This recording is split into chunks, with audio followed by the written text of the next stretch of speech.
Il est 23 h à Abidjan et partout en Côte d'Ivoire. Nous sommes ensemble pour une demi-heure d'information. Madame, Monsieur, bonsoir. Le chef de l'État est à Accra, au Ghana. Le président Alassane Ouattara y est pour une visite de travail et d'amitié de 48 heures. À son arrivée ce lundi, le peuple ghanéen lui a réservé un accueil des plus chaleureux. Ici en Côte d'Ivoire se prépare un grand rendez-vous. Demain, mardi 17 octobre, s'ouvre au Sofitel Hôtel Ivoire une conférence des premières dames de l'Afrique de l'Ouest et du Sahel. C'est à l'initiative de la première dame de Côte d'Ivoire. Et les premières dames sont depuis quelques heures au pays. Le Premier ministre Madougou Coulibaly est à Washington, aux États-Unis, où il prend part aux assemblées annuelles de la Banque mondiale et du FMI. À l'occasion, le chef du gouvernement a eu une séance de travail avec le vice-président Afrique de la Banque mondiale. Et je vous le disais tantôt, le chef de l'État est à Accra, au Ghana. Le président Alassane Ouattara y est pour une visite de travail et d'amitié de 48 heures. Notez qu'à son arrivée ce lundi, le peuple ghanéen lui a réservé un accueil des plus chaleureux. Vianaïm. Après 50 minutes de vol, l'avion présidentiel ivoirien a atterri sur le tarmac de Jubilee Lounge, le pavillon présidentiel de l'aéroport Kotoka International d'Accra. Le président de la République Alassane Ouattara a été accueilli par son homologue ghanéen Nana Akufo-Addo, ainsi que par des ministres et officiels ghanéens. Côté ivoirien, par l'ambassadeur de Côte d'Ivoire au Ghana, Ewi Koutoua Bernard, et le personnel de l'ambassade. Cette visite d'amitié et de travail du président de la République Alassane Ouattara à Accra au Ghana ce lundi 16 octobre intervient au lendemain de l'arrêt rendu par le tribunal international de La Haye sur le différend qui opposait le Ghana et la Côte d'Ivoire à propos de leurs frontières maritimes. Mais comme pour signifier que rien ne peut ébranler l'amitié et la fraternité entre leurs deux pays. Amitié et fraternité si patiemment entretenues par le président de la République Alassane Ouattara et les présidents Atta Mills, puis John Dramani Mahama et maintenant Nana Akufo-Addo. C'est une forte délégation ministérielle comprenant 10 ministres qui accompagnent le président de la République Alassane Ouattara dans cette visite. Côté ghanéen, toutes les dispositions sont prises pour faire de cette visite, la première au Ghana du président de la République Alassane Ouattara sous l'ère du président Nana Akufo-Addo, une visite mémorable. En effet, après l'exécution des hymnes nationaux ivoiriens et ghanéens et les honneurs militaires qui leur ont été rendus, les deux chefs d'État ont réaffirmé par une chaude poignée de main, échangée devant la presse dans le salon d'honneur, la solidité de leur amitié, avant de quitter l'aéroport pour un tour d'honneur dans la ville où des milliers de Ghanéens, avec en main le drapeau ivoirien, sur un parcours de plusieurs kilomètres, attendaient depuis plusieurs heures pour acclamer les deux chefs d'État.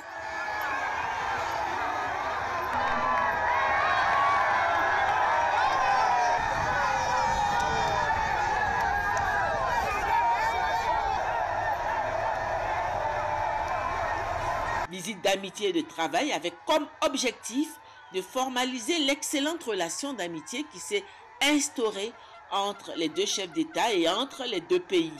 Elle va enregistrer la signature d'un accord de partenariat stratégique qui va déboucher sur la tenue de conseils des ministres mixtes entre les deux gouvernements. Ici en Côte d'Ivoire, notre grand rendez-vous se prépare. Demain 17 octobre s'ouvre au Sofitel Hôtel Ivoire une conférence des premières dames de l'Afrique de l'Ouest et du Sahel. 17 pays participent à cette rencontre de haut niveau sur la lutte contre le travail des enfants et l'autonomisation des femmes. C'est à l'initiative de la première dame Dominique Ouattara et on en parle avec Abiba Dombele Saoui. 17 pays participent à cette conférence des premières dames d'Afrique de l'Ouest et du Sahel qui va se tenir du 17 au 18 octobre ici même à Abidjan. Les premières dames du Mali et de Mauritanie, Mme Keïta Aminata Maïga et Mme Myriam Min Hamed, sont arrivées en début d'après-midi à Abidjan. Elles ont été accueillies par Mme Dominique Ouattara, première dame de Côte d'Ivoire et présidente du Comité national de surveillance et de lutte contre la traite, l'exploitation et le travail des enfants. Cette conférence qui se tient à l'initiative de Mme Dominique Ouattara, première dame de Côte d'Ivoire, vise à susciter l'implication des premières dames dans la protection des enfants et plus spécifiquement dans la lutte contre les violences faites aux enfants, la traite et le travail de ces enfants. Elle sera également l'occasion pour les premières dames de lancer la campagne régionale de la communication pour un changement social et comportemental du projet d'autonomisation des femmes et le dividende démographique au Sahel. Une initiative régionale impliquant 6 pays de l'Afrique de l'Ouest et du Sahel, à savoir la Côte d'Ivoire, le Burkina Faso, le Mali, la Mauritanie, le Niger et le Tchad. Et justement, pour prendre part à cette rencontre de haut niveau, les premières dames du Mali, de la Mauritanie, du Nigeria, de la Gambie, du Sénégal, du Niger, de la Sierra Leone et la représentante de la Guinée sont en Côte d'Ivoire, arrivées pour la plupart entre 15h et 18h30. Elles ont toutes été accueillies, vous le voyez sur ces images, par la première dame Dominique Ouattara, accompagnée de femmes membres du gouvernement et d'épouses de membres du gouvernement. Demain, mardi donc, s'ouvrent à Abidjan les travaux préparatoires de la campagne pour le changement social en vue d'accélérer l'autonomisation de la femme, campagne qui sera lancée par les premières dames de la Côte d'Ivoire, du Burkina Faso, du Mali, de la Mauritanie, du Niger et du Tchad. La ministre du Plan et du Développement, Kaba Nialé, revient sur les enjeux de cette rencontre de haut niveau. Elle est au micro de Adama Kone. 6 pays africains engagés dans le changement social et comportemental se donnent rendez-vous les 17 et 18 octobre à Abidjan. À l'origine de cette initiative commune, un constat. Il y a 2 ans, 6 pays de la sous-région qui ont en commun d'avoir un fort taux de croissance démographique ont décidé de mettre en œuvre, avec l'appui financier de la Banque mondiale, un projet que nous avons appelé projet SWED. Les participants de la réunion d'Abidjan auront pour mission, entre autres, de réfléchir sur un modèle démographique qui met la femme au cœur du développement. Il s'agit en réalité de maîtriser le croît démographique pour accroître la capacité des États, des ménages, des familles à plus investir dans les ressources humaines, avec un accent qui est mis sur la préoccupation de l'autonomisation de la femme, parce que comme on dit en Afrique, lorsque vous éduquez la femme, vous éduquez la population, et l'autonomisation de la femme accroît justement la capacité de la société à maîtriser ce croît démographique. La rencontre d'Abidjan a la caution des premières dames qui y sont attendues. À l'invitation de Mme Dominique Ouattara, première dame de Côte d'Ivoire, les autres premières dames des pays membres du SWED vont se mettre autour d'elle et elles vont lancer la campagne sur le changement de comportement en matière d'autonomisation de la femme pour bonifier le dividende démographique. Le ministre du Plan et du Développement appelle alors à la mobilisation de tous les acteurs impliqués dans la question du dividende démographique. Le projet est financé par la Banque mondiale. Voilà, et le rendez-vous, c'est donc pour demain au Sofitel, Hôtel Ivoire. Le Premier ministre Amadou Gon Coulibaly, lui, est à Washington, aux États-Unis, où il prend part aux assemblées annuelles de la Banque mondiale et du FMI. À l'occasion, le chef du gouvernement a eu une séance de travail avec le vice-président Afrique de la Banque mondiale, Mactar Diop. Les deux parties sont en phase sur la question de la transformation de nos matières premières. C'est ce que nous rapporte Adama Kone. Le Premier ministre Amadou Gon Coulibaly s'est rendu au siège de la Banque mondiale à Washington, le cœur léger. Au cours de la séance de travail qu'il a eue avec le vice-président Mactar Diop, il n'a pas été question de négocier un décaissement d'actualité. C'est que tous les signaux sont ouverts, ce qui a fait dire à Mactar Diop que les relations sont excellentes et que la Côte d'Ivoire est un modèle de coopération dans la sous-région ouest-africaine. Les deux parties se sont donc entretenues sur la nécessité de transformer le cacao et l'anacarde. Une des approches est de renforcer le partenariat avec le Ghana sur toute la chaîne de valeur du cacao. Recherche, production, mise à marché et pourquoi pas tendre vers une harmonisation des prix entre les deux pays qui représentent 60% de l'offre mondiale. D'ailleurs, au cours de l'audience que le Premier ministre Amadou Gon Coulibaly a accordé à la délégation de l'Afreximbank, la transformation du cacao a constitué un sujet important. L'Afreximbank ayant manifesté son engagement à accompagner la Côte d'Ivoire. D'énergie, il en a été aussi question au siège de la Banque mondiale. Pour la banque, il est important de créer un marché régional de commerce d'énergie. Le modèle serait d'interconnecter les différentes capitales. En la matière, la banque pourrait jouer un rôle de régulation des contrats passés entre les pays. Le vice-président souhaite que la question fasse l'objet d'une session en avril 2018. Et ce sera aux assemblées de printemps du groupe de la Banque mondiale et du Fonds monétaire international. Et ici à Abidjan, le ministre de la Communication, de l'Économie numérique et de la Poste était, lui, dans les locaux de Radio Côte d'Ivoire. Bruno Koné y était ce matin pour se rendre compte des conditions de vie des agents, mais également pour attester de l'engagement du gouvernement à accompagner la politique de modernité engagée par la Direction générale de la RTI. Franck Rodeau.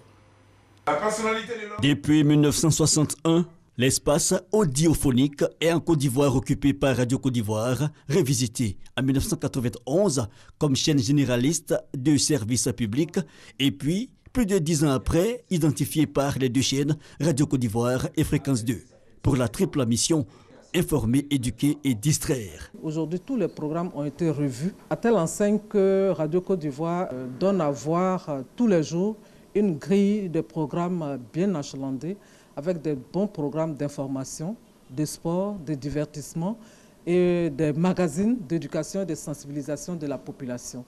Mais difficile, en dépit des efforts de la Direction générale et de l'État, d'atteindre son plein d'objectifs. Déjà, nous avons conscience de ce que le confort d'écoute reste à parfaire. Nous avons un sérieux problème à ce niveau, mais ce bâtiment dans lequel nous sommes aujourd'hui, à l'origine, était un bâtiment technique qui s'est vu transformé en maison de la radio au fil des années.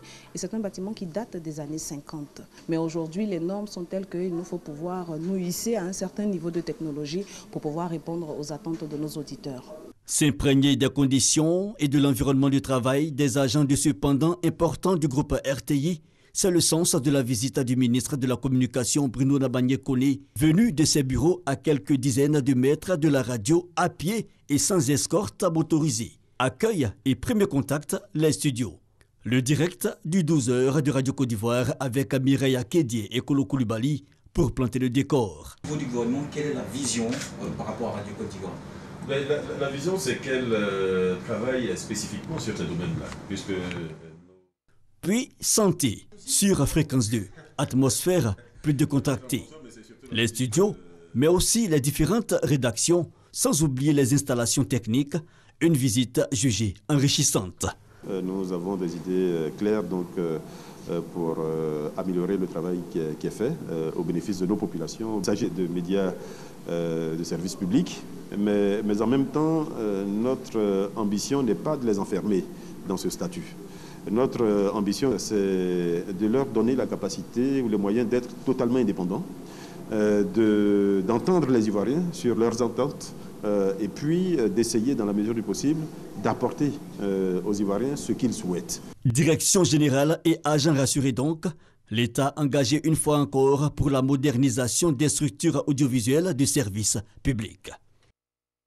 Vous vous en souvenez certainement, le jeudi 5 octobre dernier, un accident survenu au carrefour La Vie, ici à Cocody, avait fait un mort et une blessée, Dame Abo, internée depuis lors au centre des Grands Brûlés, au CHU de Cocody. Sa famille espère son évacuation à l'extérieur, mais pour l'heure, la ministre de la Santé et une équipe de spécialistes marocains sont à son chevet. Notez qu'à la Géroute également, la prise en charge s'organise. Chris Diomandé et Delphine Blas pour en parler. Centre des Grands Brûlés, ici au CHU de Cocody, dimanche 15 octobre, 17h.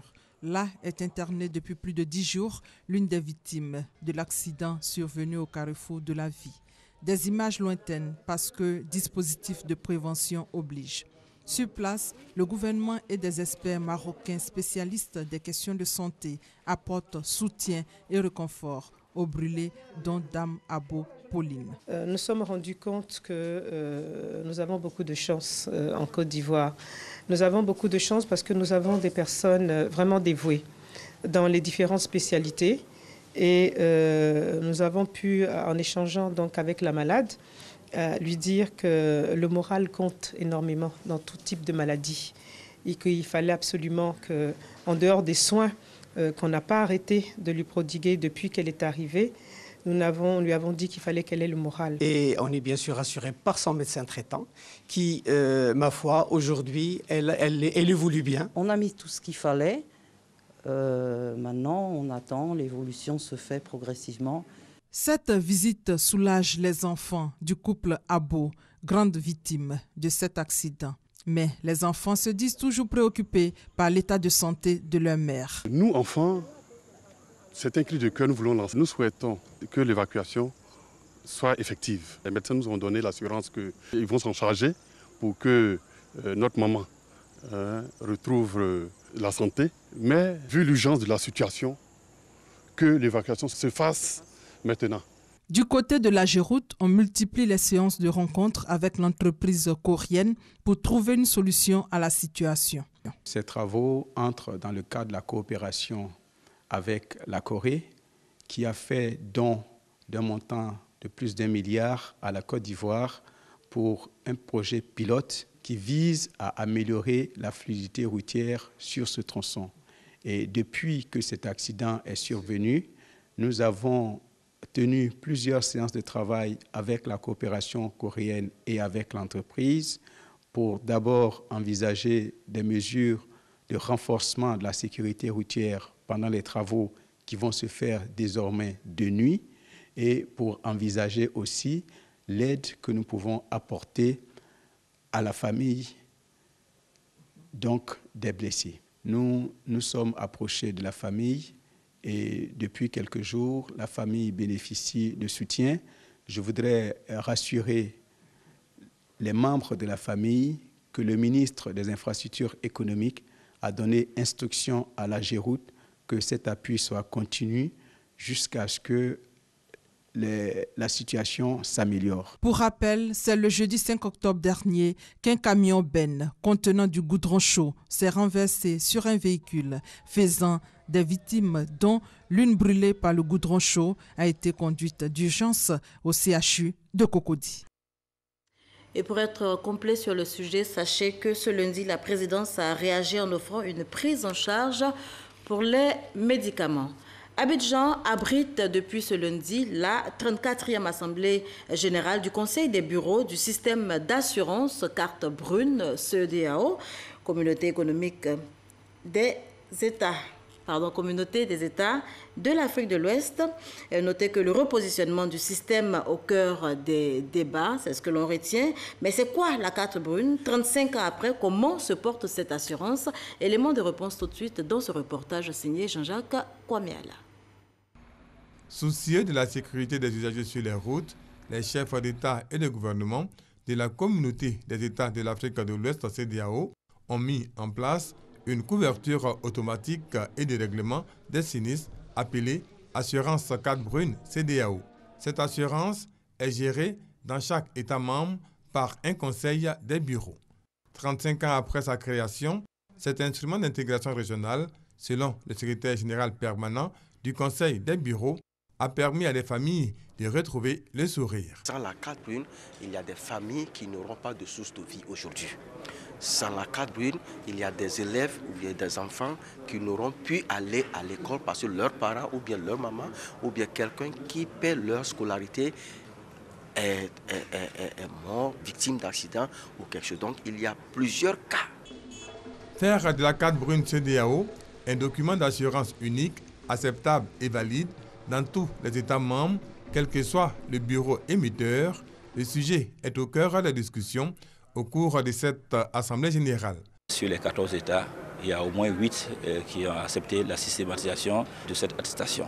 L'opération consiste à faire quoi? À pouvoir indemniser toutes les victimes entre les deux frontières. Si la Côte d'Ivoire a des camions qui ont fait des accidents dans notre pays, et puis, ou bien si les accidents ont été produits en Côte d'Ivoire occasionnés par des camions d'autres pays, donc il y a un système qui est mis en œuvre pour pouvoir indemniser les victimes. Également au menu des discussions de cette 34e Assemblée générale, le repositionnement du système d'assurance cadre brune CEDEAO, le règlement rapide des sinistres et l'élection d'un nouveau président du Conseil des bureaux de la carte brune CEDEAO.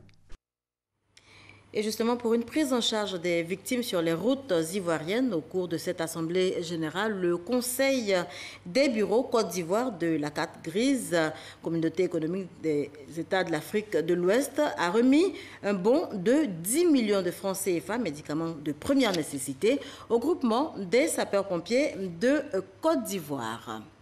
On évoque à présent cette rencontre des partis politiques ivoiriens, une rencontre initiée par le NDI, National Democratic Institute. Les réflexions portent sur les enjeux sociaux, politiques en vue de consolider la réconciliation nationale. Et c'est avec Abou Sanogo qu'on en parle. Une trentaine de partis politiques discutent des enjeux sociopolitiques pour consolider la réconciliation et le dialogue politique en Côte d'Ivoire.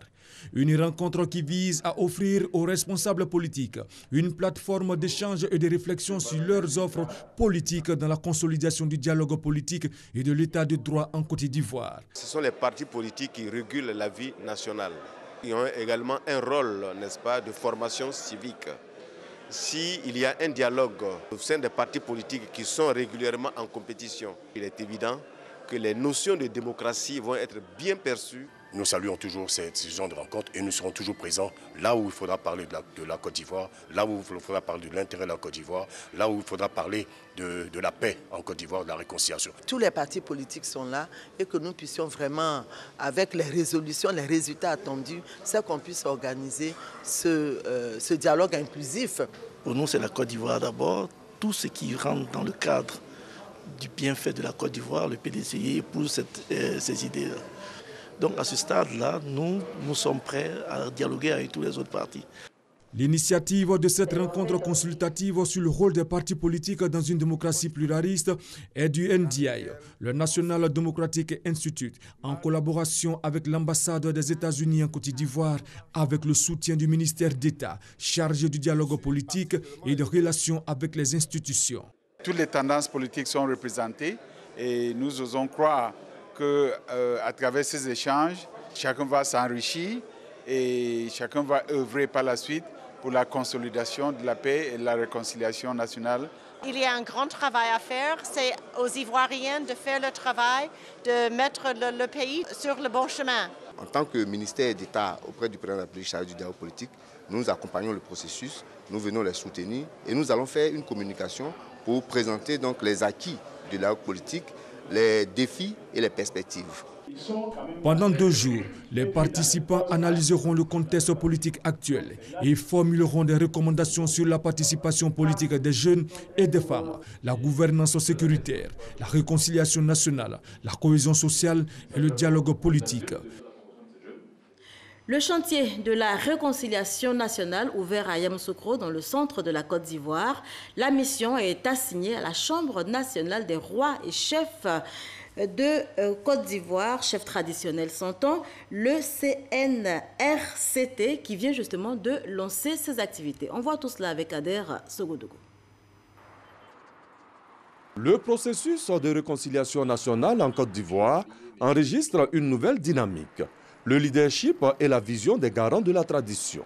En créant le 14 juillet 2014, la Chambre nationale des rois et chefs traditionnels de Côte d'Ivoire, CNRCT, Alassane Ouattara a signé à cette entité une mission bien définie, la réconciliation nationale.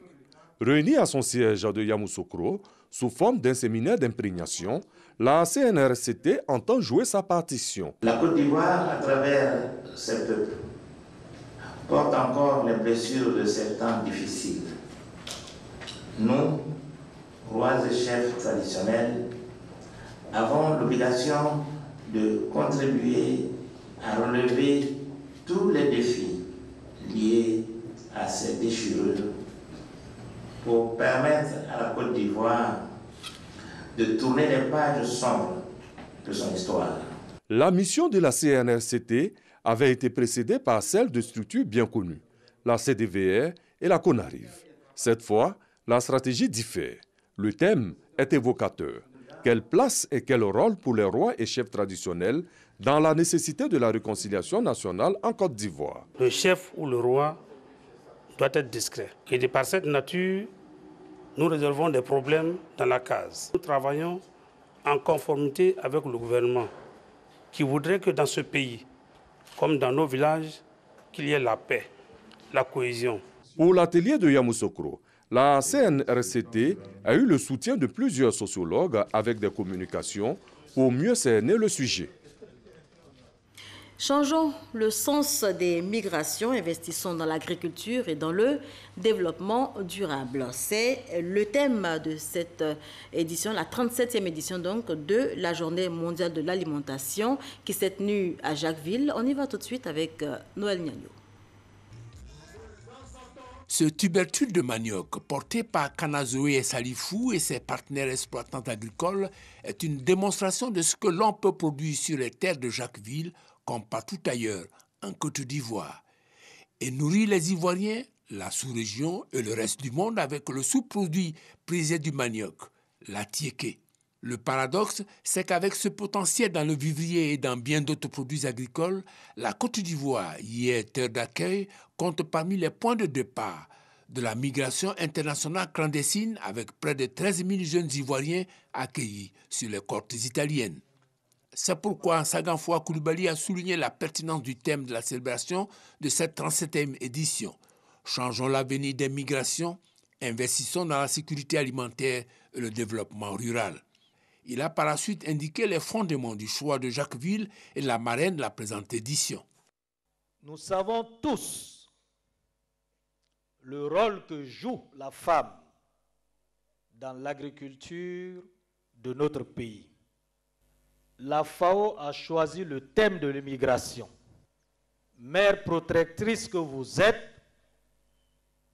vous saurez trouver les mots choisis pour sensibiliser nos mères afin de dissuader leurs enfants de prendre le chemin de l'immigration avec les risques que cela comporte.